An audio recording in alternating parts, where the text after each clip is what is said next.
आज के इस लेक्चर में हम लोग अपने बोर सिद्धांत में संशोधन पे डिस्कशन को थोड़ा आगे लेके चलते हैं। लेकिन आगे ले जाने से पहले पुराना रिवीजन बहुत जरूरी है। क्या जरूरी है? बोर्स मॉडल पे हम लोगों ने कुछ बातों पे डिस्कशन किया है। पहला बात तो ये था कि mv r equal to nh/2π के इक्वल होता है। एंगुलर मोमेंटम जिसमें nh/2π होगा, इलेक्ट्रॉन उसी ऑर्बिट में रिवॉल्व करते हैं। बोलिए ठीक। चलिए, दूसरी बात, radius of the Bohr orbit आपने इतना निकाला था, क्लियर है। तीसरा, हाइड्रोजन एटम के लिए एनर्जी E की वैल्यू अगर इतना निकाले हैं तो अदर एलिमेंट के लिए यहां Z इंट्रोड्यूस करना पड़ेगा आपको, और Z इंट्रोड्यूस करेंगे तो कितना हो जाएगा? ये Z²E² आएगा, Z²E² आएगा अदर एलिमेंट के लिए। तो एनर्जी कितना निकला आपके पास? E equal to -2π² me⁴ n² h² 4πε0 का स्क्वायर हाइड्रोजन के लिए। अब यहां नंबर ऑफ इलेक्ट्रॉन चेंज होंगे तो ये Z² वाला टर्म इसमें एक्स्ट्रा रहेगा, उसको मैं यहां लिख दिए रहता हूं। ये आप जानते हैं। कल डिस्कशन जब आप कर रहे थे तो आपने ये कहा कि हमारे पास रिड्यूस्ड मास का एक कॉन्सेप्ट आएगा, और इसमें मॉडिफिकेशन करके आपने कहा था कि m की जगह हमको म्यू यूज करना पड़ेगा, और यहां भी जो m लिखा है इसकी जगह भी म्यू होगा। फिर आपने ही ये सजेशन दिया कि अगर E की वैल्यू में चेंज आ रहा है तो रिनबर्ग कांस्टेंट में भी चेंजेस आएगा।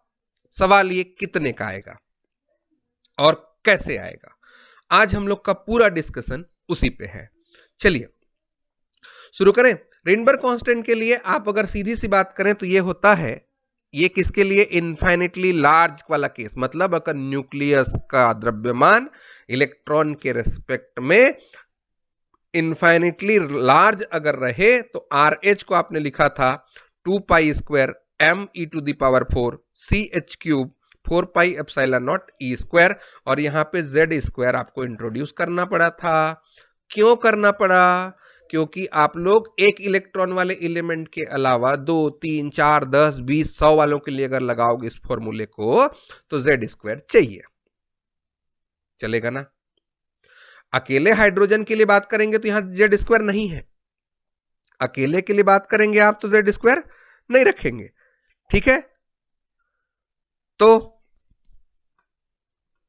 यहां तो हम लोग का डिस्कशन सबके लिए है, और सबके लिए अगर डिस्कशन करें तो देखिए, अब आपने कहा कि अगर हम लोग ये माने कि हमारा न्यूक्लियस का मास फाइनाइट है तो आप कहते हैं m को म्यू से रिप्लेस करना पड़ेगा, m को म्यू से रिप्लेस करना पड़ेगा, और यहां Z² दिखाना पड़ेगा। Z² क्यों भाई? Mass number, sorry atomic number Z, number of electron 2 है, 3 है, 4 है, 5 है, 6 है, उसके हिसाब से Z इंट्रोड्यूस करना पड़ेगा।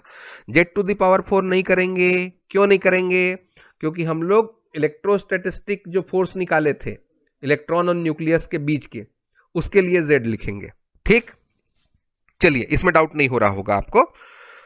अब ये दो वैल्यू आपने निकाला, RH का निकाला और ये R म्यू का निकाला, क्लियर है।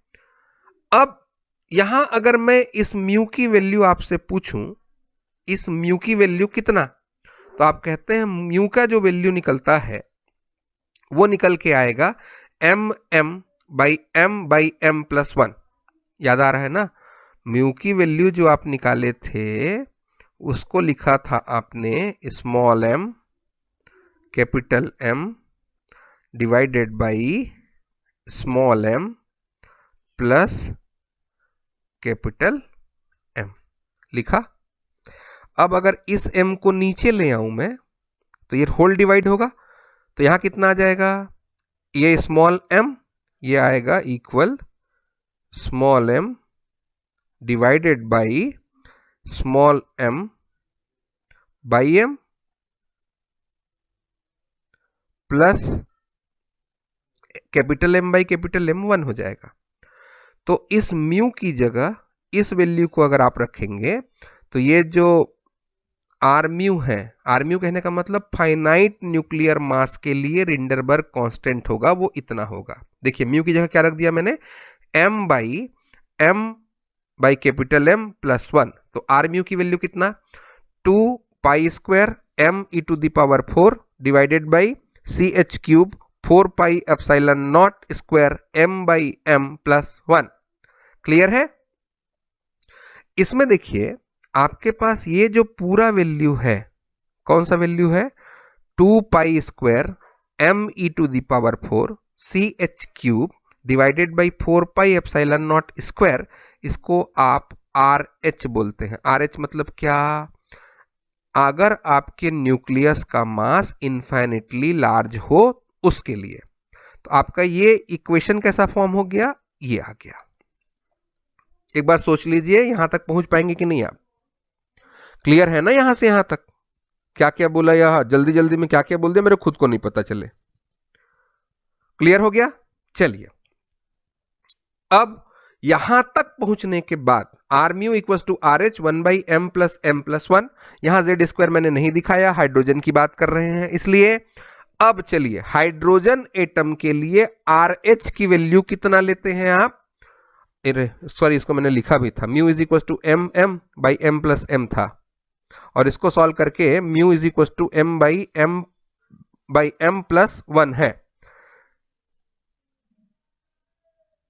ठीक, इसको लिखा भी था। तो ये निकल के आया है। अब क्या करते हैं? चलो हाइड्रोजन एटम के लिए बात करें।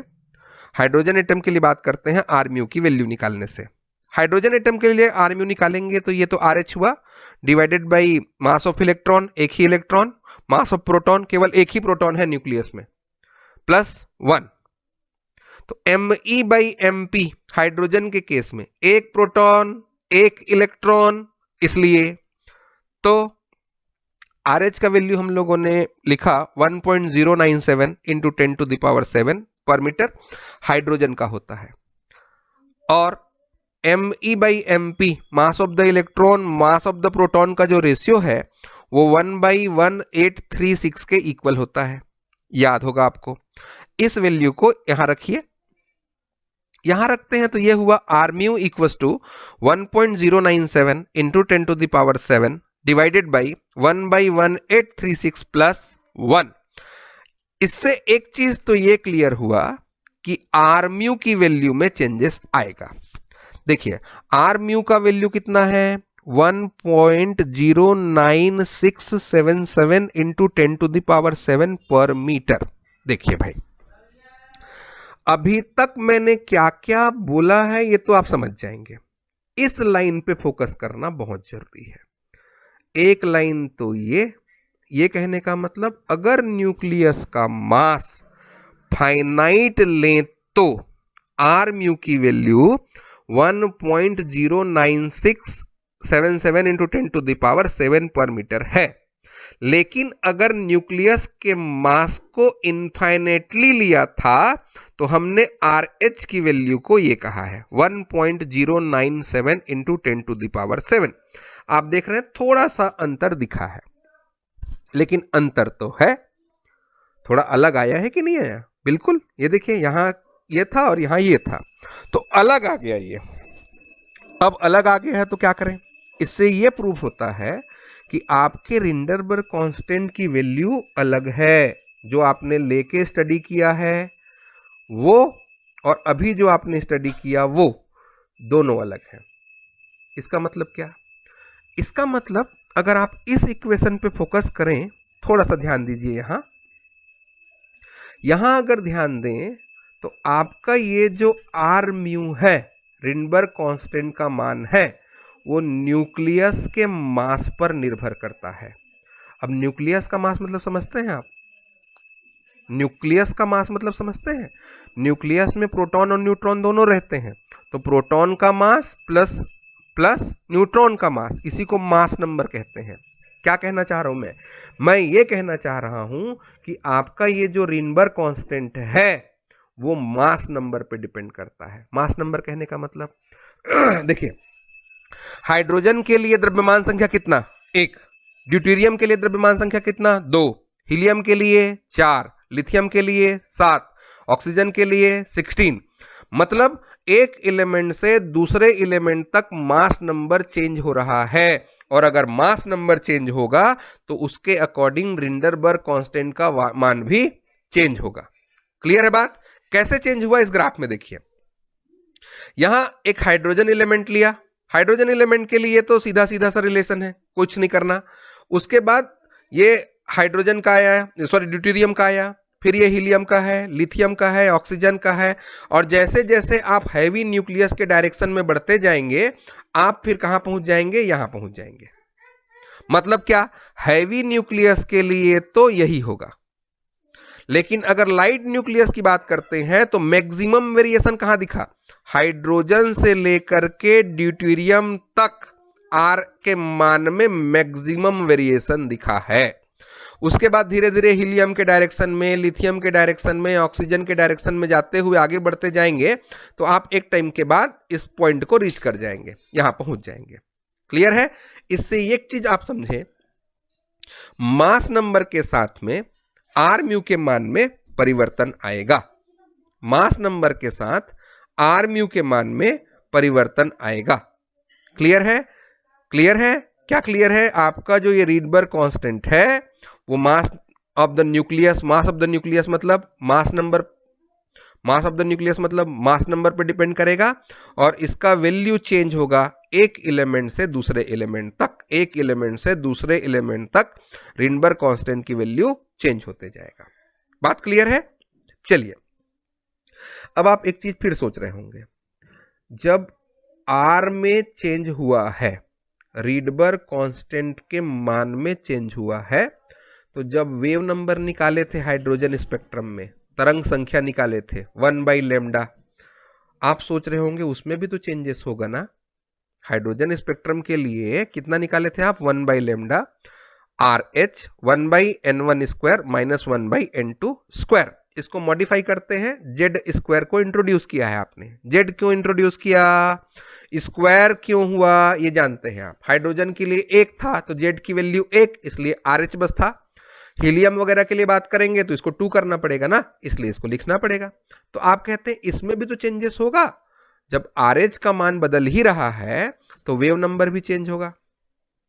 इसका मतलब ये हुआ, आपके पास इसकी जगह आपको ये लिखना पड़ेगा, और इसका वैल्यू और इसका वैल्यू में थोड़ा अंतर तो होता है, थोड़ा अंतर तो होता है।